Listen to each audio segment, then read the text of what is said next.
This past weekend, we got a fight that showed to the next crop of boxers that it is fruitful to dare to be great, as both Gervonta Davis and Ryan Garcia both put it all on the line to see who was the better man inside of the squared circle. What was best for boxing was to see Tank Davis get his hand raised in victory after he stopped the previously unbeaten Ryan Garcia. Tank Davis just stopped Ryan Garcia! It seemed at one point that the shenanigans of Golden Boy and favourable scoring were about to corrupt another mega showdown once again, as we got when Floyd Mayweather fought Canelo Alvarez, with one judge having the fight a draw to Canelo after a dominating display from Floyd, but how in their first showdown between Canelo and Triple G, with one judge having it 118 to 111 in favour of Canelo. Baller guy, he was the underdog, he has less punching power, but he was able to box well enough in spots and turn it on when he needed to. You could have given the first 3 rounds to Canelo, or 2 out of the 3. You could have given the last 3 rounds, or 2 out of the 3 to Canelo. Perfectly reasonable for people to say I gave the first and last 3 to Canelo and had a draw. And I want to just talk about that scorecard for a second. Everyone's allowing that terrible scorecard, 118, 110 Canelo. It was not that, because that judge is saying Adelaide Bird, 10 rounds to Canelo, 2 to Triple G. Not a possible scorecard, terrible.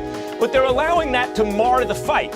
In this fight, they tried to rob Tank Davis for daring to be great, when in the second round of the fight, Tank would send Ryan Garcia crashing to the canvas, with many normally scoring this round as a 10-8 round, but not one judge gave that to Tank, with the judge Dave Moretti even scoring the round 10-10. Many can say Ryan was outlanding Tank in a round in which Tank displayed a great defense, making Ryan miss 23 out of the 30 punches that he had threw in this round. But even when you pull up the CompuBox numbers, Tank only needed to land just 3 punches, with all of them being power shots, and Ryan landing with just 7 shots landed, 4 more than Tank. This is one of many reasons that has driven so many fans away from this sport. We all know corrupt judging has been a thing throughout boxing, even to its mob days, so it's something that's not new to the sport, but every time we have such a mega showdown, fans are expecting some dirty tactics to ensue. Even with this fight, which was the biggest boxing event that the sport had seen since Mayweather vs Pacquiao, which let many down on that night, as all we got was a Mayweather shutout. Let's say if Ryan had gotten up from that knockdown in the second round and not went on to be stopped in the 7th round and went the distance against Tank, something so significant such as the scoring for the knockdown in the second round maybe could have altered the result, therefore hurting the sport even more. In this lightweight division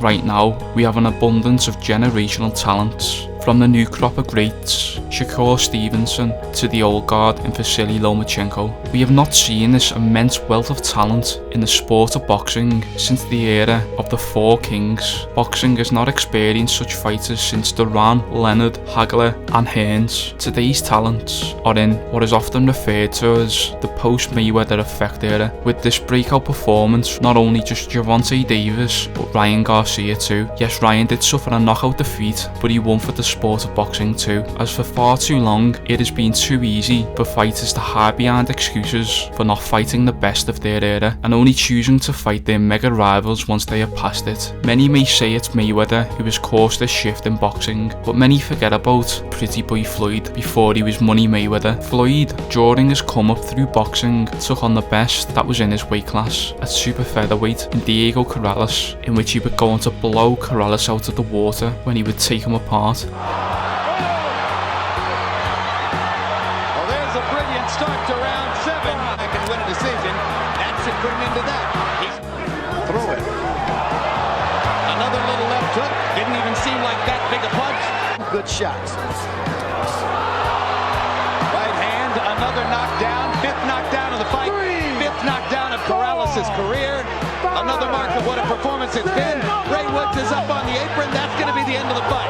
And then he would jump up to lightweight to take on the division's best in Luis Castillo. However, Floyd would go on to rematch Castillo and settle their rivalry. Floyd, throughout his early years in boxing, sought out to fight the best, even when he was at 130 pounds when he looked to fight Naseem Hamed. You know, I would like to fight President Naseem. Hopefully we can meet at 128.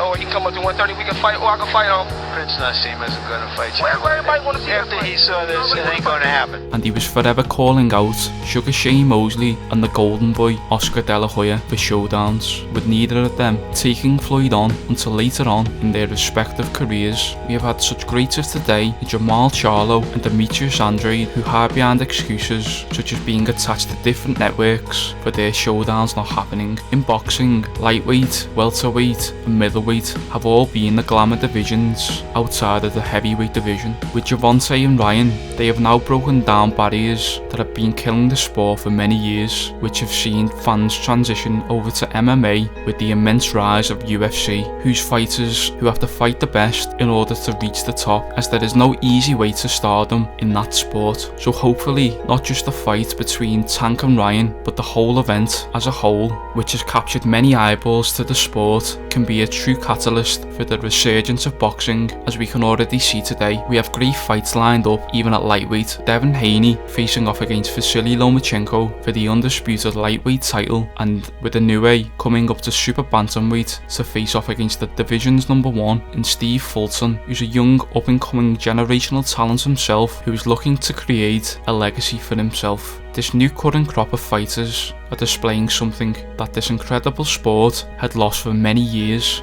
which is the ability to want to fight the best to be the best, which will only see boxing rise once again.